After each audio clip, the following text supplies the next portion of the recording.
हरित दीवार परियोजना, अरावली ग्रीन वॉल प्रोजेक्ट। नमस्कार, स्वागत है आपका जीएस स्पिरिट के चैनल पर।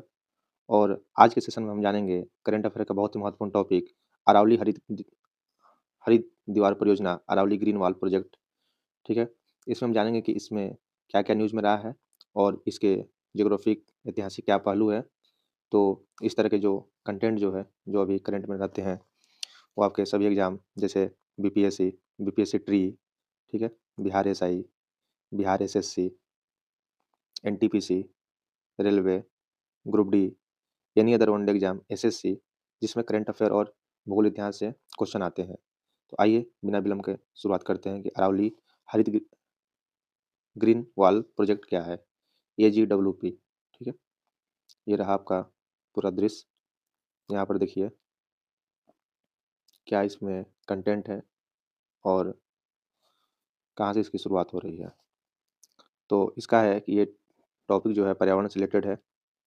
न्यूज़ में क्यों रहा है कि मरुस्थलीकरण जो डेजर्टिफिकेशन होता है, आप जानते हैं डेजर्टिफिकेशन, ठीक है, उससे निपटने के लिए संयुक्त राष्ट्र सम्मेलन यूएनसीसीडी, ठीक है, यूनाइटेड नेशन का जो डेजर्टिफिकेशन सम्मेलन है का cop COP, conference of parties बोलते हैं इसे, कॉप 16, ठीक है।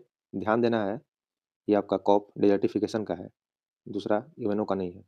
भारत ने वैश्विक समुदाय के समक्ष अपनी महत्वाकांक्षी अरावली ग्रीन वॉल परियोजना का प्रदर्शन किया है, ठीक है। तो ये डेजर्टिफिकेशन का कॉप 16 है, ध्यान रहे ये चीज़, ठीक है। किसका है? मरुस्थलीकरण से निपटने के लिए है, संयुक्त राष्ट्र सम्मेलन के सीओपी यानी कि कॉन्फ्रेंस ऑफ पार्टीज का 16 का बैठक है, ठीक है। इसमें उनकी प्रोजेक्ट जो है महत्वाकांक्षा क्या है कि महत्वाकांक्षा है कि अरावली ग्रीन वॉल परियोजना का प्रदर्शन किया गया, ठीक है। अब इसमें देखिए क्या है कि 2023 में शुरू की जाने वाली अरावली ग्रीन वॉल 4 राज्यों में 2023 में शुरू की जाने वाली, ठीक है, ध्यान रखिएगा 2023 में 4 राज्यों में अरावली पर्वतमाला के आसपास 5 किलोमीटर, ठीक है, के बफर क्षेत्र को हरा-भरा बनाने का पहल है। तो ये क्वेश्चन में आपसे आ सकता है कि उसके आसपास के कितने किलोमीटर, 7, 5, 10, 12, ठीक है। तो 5 किलोमीटर का जो एरिया है बफर क्षेत्र, ठीक है। आप जानते हैं कि बफर स्टेट या बफर क्षेत्र किसे बोलते हैं। एग्जाम्पल के तौर पर आप समझिए कि यहाँ पर इंडिया है, ठीक है।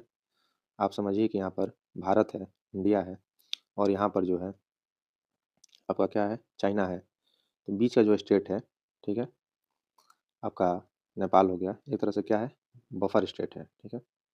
उसी तरह से बफर क्षेत्र होता है।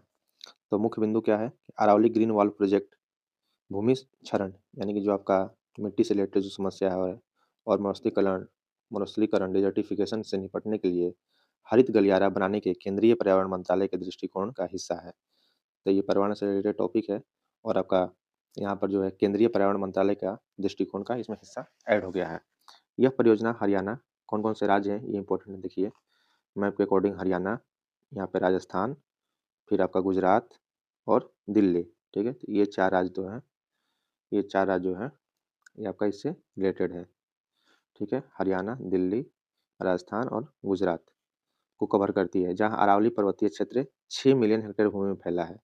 और जहाँ पर ये आपका अरावली का जो रेंज है, जो अरावली का रेंज है, ठीक है, इसके 5 किलोमीटर के दायरे में विकास किया जाएगा।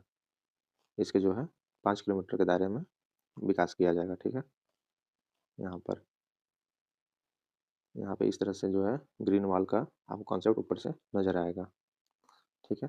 आगे देखिए, इस परियोजना में झाड़ीदार भूमि, बंजर भूमि, क्षीण वन भूमि, देसी प्रजातियों के वृक्ष और झाड़ियां लगाना, साथ ही तालाबों, झीलों और झरनों जैसे सतहों जल निकायों पर पुनरुद्धार और जीर्णोद्धार करना शामिल होगा। यह परियोजना स्थानीय समुदायों की आजीविका बढ़ाने के लिए कृषि, वानिकी और चारागाह विकास पर भी ध्यान केंद्रित करेगा, ठीक है। उससे क्या होगा कि वहाँ पे जो पशुपालन करते हैं उनको भी काफ़ी ज़्यादा फायदा होगा। अब देखिए कि अरावली ग्रीन वॉल परियोजना के प्रमुख उद्देश्य क्या हैं? क्या इसके ऑब्जेक्ट हैं? क्यों लगाना चाह रही है सरकार? या फिर क्या है इसके फायदे? तो थार रेगिस्तान के पूर्व की ओर विस्तार को रोकना तथा हरित अवरोधों का निर्माण करके भूमि क्षरण को कम करना, जिससे मृदा क्षरण, मरुस्थलीकरण और धूल के तूफानों को रोका जा सके। बचपन के एनसीईआरटी में आपने पढ़ा होगा कि अगर हम एक पेड़ लगाते हैं तो कितने जीवन के लिए वरदान साबित होती है, ठीक है, वरदान साबित होती है। तो उसी तरह से जो भूमि क्षरण होता है, बारिश के पानी या बाढ़ के पानी से जो मिट्टी का क्षरण होता है, तो उसे यहाँ पे कंट्रोल करने के लिए अगर हम पेड़ लगा दें तो ये काफ़ी ज़्यादा फायदेमंद होगा। प्लस में जो आपका राजस्थान में थार का जो एरिया है, थार रेगिस्तान का, थार रेगिस्तान के पूर्व की ओर इसको विस्तार, ये जो रेगिस्तान फैल रहा है, तो इसको रोकने का भी एक ज़रिया है, ठीक है? और भी तमाम जो है कारण हैं, जिससे मृदा क्षरण जो है ये नहीं होगा, डेजर्टिफिकेशन में काफ़ी ज़्यादा फ़ायदा होगा। आगे देखिए, वन रोपण यानी कि वृक्ष लगाने से कृषि वानिकी, ठीक है, और जल संरक्षण गतिविधियों में स्थानीय समुदायों को शामिल करके सतत विकास, यानी जो सस्टेनेबल डेवलपमेंट गोल का जो टारगेट है कि 2030 तक हमें कितने गोल अचीव करने हैं, 17, तो वो टारगेट भी हमारा पूरा होगा। और आजीविका के अवसरों को बढ़ावा देना है, जिससे जो आय है, इनकम, एम्प्लॉयमेंट, रोजगार और खाद्य सुरक्षा, फूड सेफ्टी और सामाजिक लाभ, सोशल बेनिफिट उत्पन्न होंगे, ठीक है? तो इतने सारे चीज़ जो है इससे बेनिफिट होंगे, ठीक है? बहुत सारे मजदूर को उसमें रोजगार मिलेगा ही।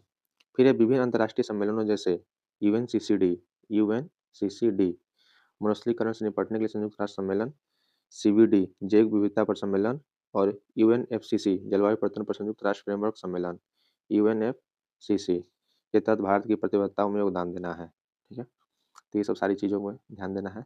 सोर्स देखिए आप टाइम्स ऑफ इंडिया का है। तो ये रहा आपका टोटल डिटेल में कि अरावली हरिद्वार परियोजना क्या है और किससे संबंधित है।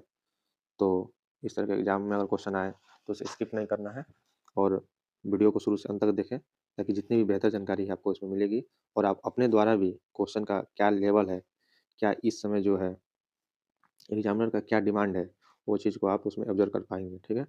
तो इसी की तरह बेस्ट कंटेंट के लिए देखते रहें जीएस स्पिरिट, ठीक है? मिलते हैं अगले वीडियो में। बहुत बहुत धन्यवाद।